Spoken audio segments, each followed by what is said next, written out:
different type of lifestyle video. First of all, I'm in my grandparents' basement, and it's the day before I leave for a flight for a trip I'm taking. I wanted to film this before the trip, but I just didn't get a chance to, so here I am. When I did my New Year's resolution video earlier, I talked about just a couple of things that I was wanting to do for my own health, and this year I really wanted my focus to be on feeling healthy mentally, physically, emotionally, all the things. And like many people, I'm on the internet. I see people every once in a while being like, oh, there's this new thing you should try. You should eat more of this. You should eat less of this. You should eliminate this from your diet. I see all sorts of things.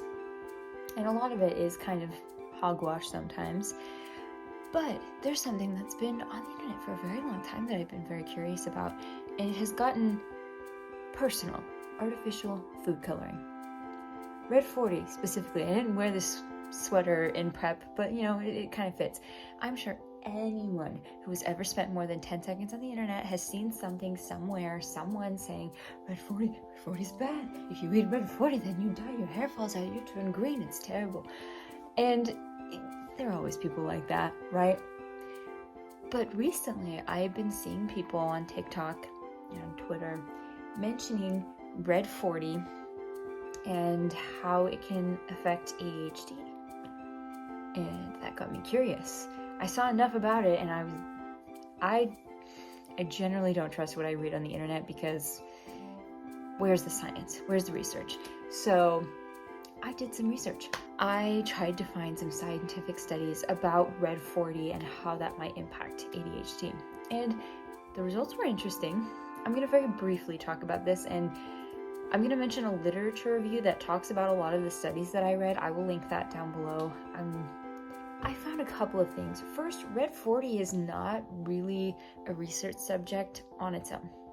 There are either no studies or not a lot of studies talking about red 40 specifically. Artificial food coloring as a whole is what the area of interest is. The studies that have been done have not been great, completely conclusive studies. And let me tell you why. For my purposes, first of all, there aren't a lot of them that talk about ADHD specifically, that are studying ADHD specifically. Second, the studies fall into two categories: rodents and children. And the thing is, rodents and children are not adults. What happened to a child may not happen to me because I'm an adult. My brain works differently. My frontal lobe is more developed. I've been in therapy for a very long time. I've done medication, so my ADHD isn't going to have the same type of reactions that a child's might, who is unmedicated, untreated, and their brain is everywhere. And rodents, they are mammals, but they are not people. That does not mean that either of those studies were illegitimate or invalid. I'm not saying that. But I am saying it makes it a little bit trickier to be like, yes, the study that we found, it makes kids more aggressive. That means it makes everybody more aggressive. That means it makes adults more aggressive. You can't really, because there aren't a lot of studies, there isn't a lot of peer support. The more studies you have saying the same thing with really valid, reliable results that are very generalizable, the stronger your results are. Right now, we don't have a lot of studies, and the ones we do aren't super generalizable to the whole population. All that to say, I could not find a solid answer telling me whether or not food coloring was affecting my ADHD. So I decided that I needed to find the answers for myself and see for myself if what I was eating was impacting my ADHD. Let me just quickly explain my little experiment to you. From March 1st to March 31st, I was in a control period. During that control period, I measured on a 5-point scale for 5 different categories. I was initially interested in just aggression because I was seeing that a lot, and inattentiveness. And then I realized there were other aspects of ADHD that I wanted to see if they were impacted. So my 5 categories are anger, inattentiveness, sensitivity, executive dysfunction, and physical unwellness. Just like, how does my body feel? I had no theories about whether or not any of those things were going to be impacted. For the entire month of March, I measured those things on a scale of 1 to 5. 1 being not bad, 5 being the worst. And I also logged all of the food that I ate that had food coloring in it. And for the month of April, from April 1st to April 30th, I did not eat any food coloring. I didn't take any food coloring with the exception of my medication. My medication does have artificial dye in it, but I cannot stop taking my medication for 30 days. That is a surefire way to make sure that my ADHD gets way worse. Not happening. I have a couple of clips from the month of April, just kind of the general research portion when I was trying to figure out what had food coloring and what didn't. I'll put that information here and then we'll talk about the results. My food coloring diet starts tomorrow, which means it's time to look up if cheese has food coloring in it.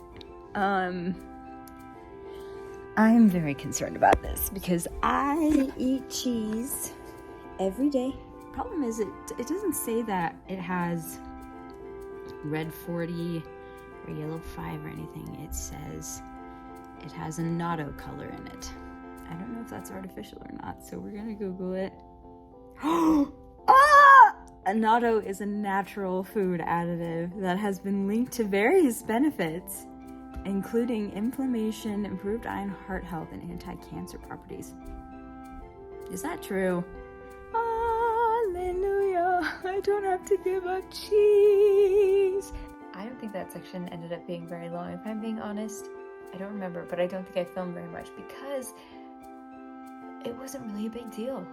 It wasn't like I was cutting out every single food. I was very worried that a lot of the food I ate, a lot of the snacks I ate, were gonna have a lot of food coloring in it.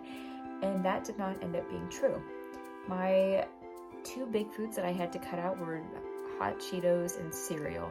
And I love those things a lot, but not eating them for 30 days is not as bad as I thought. So let's talk about the data, all right? Here are my control period numbers, my averages. Look at that, very nice. And then here are my experiment averages. Now, it would not be a good experiment without some analysis of the data. Let's talk about it. Let's talk about what it means, what it doesn't mean, and what some of the issues were. When you look at the two data sets, you may immediately think, it worked. It worked. It's true. It's true. Food coloring is making your ADHD worse. And I figured it out. I'm so smart. You would be wrong. And let me tell you why. There are some non-controllable factors at play here. First, I'm one person and one person only, so my data set is very weak because it's one data set. Second, I am human. I make errors sometimes, and I cannot be counted on to be subjective and accurate in my introspection because it's all being put through the filter of my own brain, my thinking. It affects the way that I think about myself. So I can't be sure that I'm 100% accurate in what I felt every single day. And the data itself, I did a 5-point scale. That was a bad idea because the difference between 1 and 2, 3 and 4, 4 and 5, those are big differences percentage-wise, if that makes sense. I mean, when you're looking at, let's say, our inattentiveness, right? 2.87, let's round that up to a 2.9, and it went down to a 1.9. That is a very small amount. That's 1 point. But 1 point on a 5-point scale is worth 20%. With less points, the differences are bigger, which makes it hard for me to be exact. I didn't do decimals when I put my averages in. I just put whole numbers. I should have done a 10-point or 15 or even a 20-point scale so I could really get the nuances in there. Second of all, I did not record my data the most accurately. There are definitely days where I forgot to record what I did and how I felt. So there were times when I was filling in for a couple days ago and I was like, okay, how was I feeling on Wednesday? I can't remember. My memory is not a reliable resource. My next point, anybody with any type of mental health or physical health or chronic health disorder, condition, whatever, any person ever actually would know that when you're stressed, you feel worse. My ADHD gets worse when I am stressed. I picked the month of March for my control period, my period to compare my change to, not realizing that I was picking a time period that was not going to provide an accurate base level for myself. During the month of March, I started a new job, went through very intensive training, and then did new training at a new place and started at 3 different offices. I moved cities, and that's not even, I don't even think that's everything. I started helping out with the play. March was a very, very stressful month. It's not surprising that my symptoms were worse last month because I was more stressed. My symptoms get worse. And when I look at April, yeah, those scores are a lot lower. But my life was a lot calmer in April. Yeah, of course my symptoms improved. But because of how irregularly stressful March was, I cannot attribute that change to the food coloring alone. I did not control for that. If I had done this on 2 perfectly normal months, it might mean something, but I honestly think the difference was because of my stress level. And that's going to bring me to my next point. I want to zero in specifically on my physical unwellness score. So you'll notice my physical unwellness started out as a 2.61, right? And then it went down to a 1.97. That's not a huge difference, about 0.7 points. However, let's take a look at our control period, right? Okay, let's look at our physical unwellness. Notice there's a bit of a spike here, bit of a spike here. I was taking a multivitamin for the first half of March that I did not realize was making me very sick until about the 15th. And you'll notice, oh look, my score goes way down. Guess when I stopped taking the multivitamin? Around that time. And you'll notice it spikes up again at the end. That's because I got sick. I got some kind of cold, flu, nasty crap, so it spikes again. So my physical unwellness, how sick I felt, was attributed to something completely different. I was feeling sicker last March, but that was because I was sick, and that was because I was taking a vitamin that was making me sick. And my next point, and I think this might be my final point, I did not eat very much food coloring during my control period. There were several days in a row where I just didn't have any. I think maybe half the month I didn't have any, and I was eating what I was normally eating. I was eating so little that any impact I was having before was going to be minute. I think it would be interesting to study this on a bigger scale. If I ever become a billionaire and I can fund research, or if I ever end up in a PhD program, I could do a study like this, but I would do it better. I would do more people, I would do more ages, I would have a more specific point scale. I might even go as far to make sure that people are eating at least one thing with food coloring every day.